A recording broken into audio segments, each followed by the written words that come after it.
Hello there! If you're joining the PS5 family or you've been here since release and just need a refresher, here's a list of 30 tips, tricks and secret features your PS5 is hiding, from the tiny to the game-changing. There's a lot to get through. Let's do this. First, did you know your PS5's mic is on by default? When joining a multiplayer game, everyone can hear all your conversations, munching on food, or even the bad singing people do sometimes. To fix this permanently, go into your settings to sound and microphone. Look for microphone status when logged in and switch this to mute. Now you are safe. Every time you log into your PS5, you are muted right away. To be sure of this, check for the light on your controller. Here's another great thing about that mute button, which I adore. Instead of tapping it, hold it for a second and everything will be muted. The microphone, the speaker, and the TV all fall silent. Perfect. Sticking with sound, let's address that annoying beep.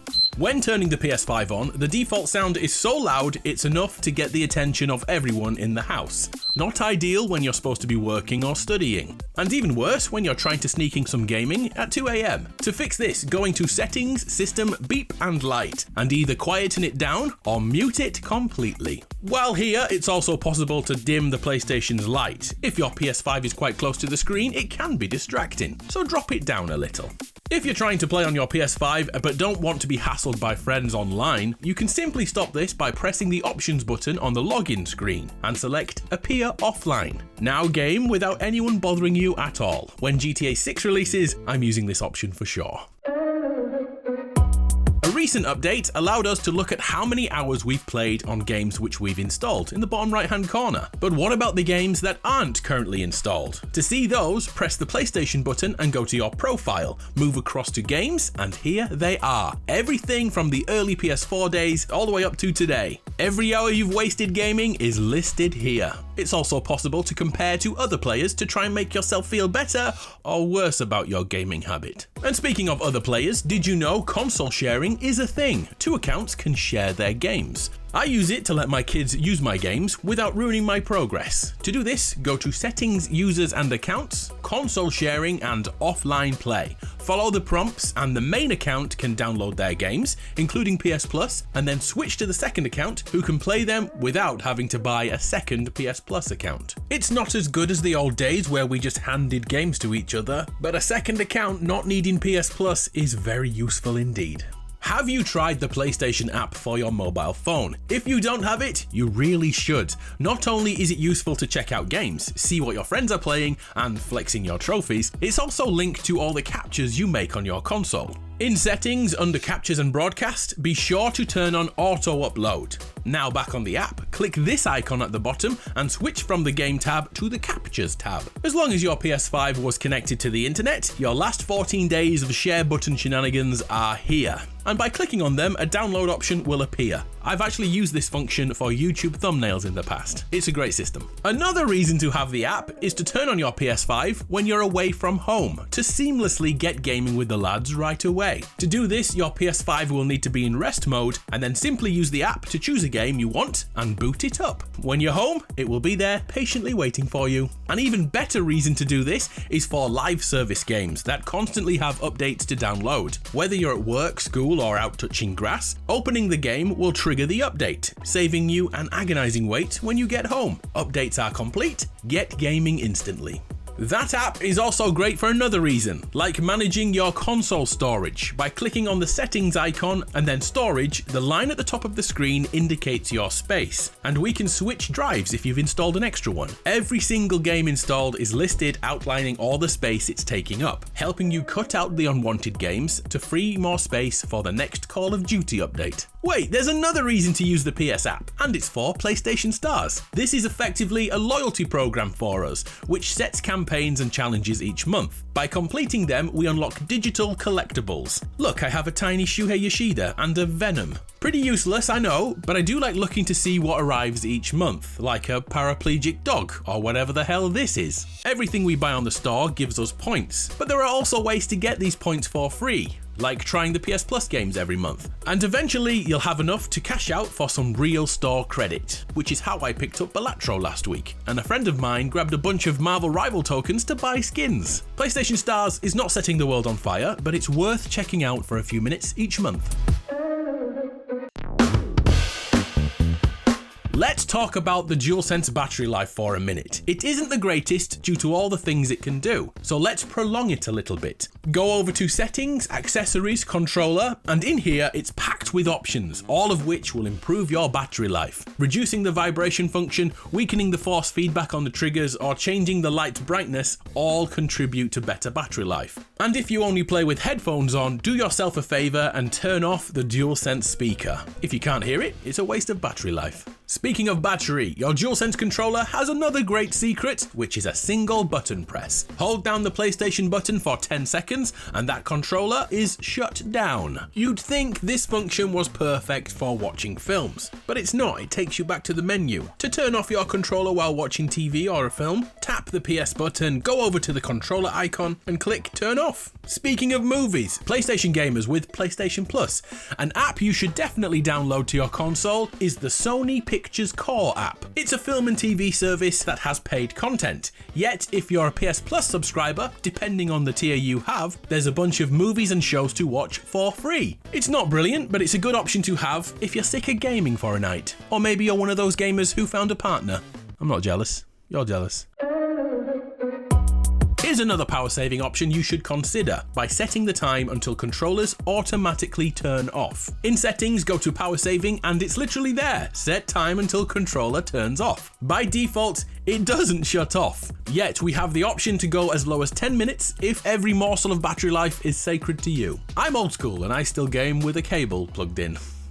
And that's not such a bad thing, because here's a tip for players who play high-speed online games where reactions matter and the most microscopic of milliseconds is the difference between winning and losing. And it does come back to that cable. The DualSense is automatically set up to support Bluetooth. It's great to play without being tethered. Well, that actually takes a little bit longer to acknowledge the movements you make with your thumbs. So in settings, accessories and controller, we can switch the communication method to use USB cable. On the plus side, your inputs are now picked up quicker by the game, but you're also stuck with a cable like it's the 1990s again. And should that cable be disconnected, your controller will instantly stop working. It's going to be a tough choice for some gamers.